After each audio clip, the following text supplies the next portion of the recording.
Gözünden akan yağmurlar döndürür çölleri sele. Saçına kopan fırtınalar eserken ruhunda hala.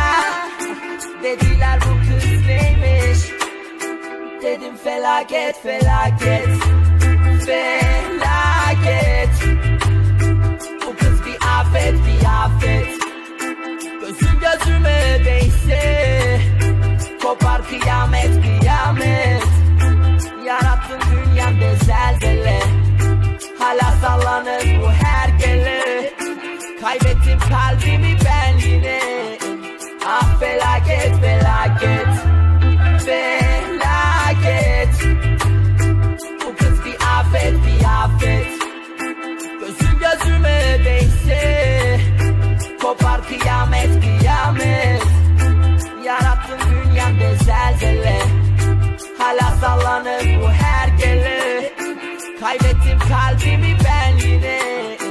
Ah felaket felaket felaket.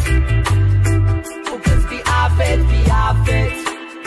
Gözün gözüme değse kopar kıyamet kıyamet. Yarattın dünyamda zelzele, hala sallanır bu hergele. Kaybettim kalbimi ben yine. Ah felaket felaket.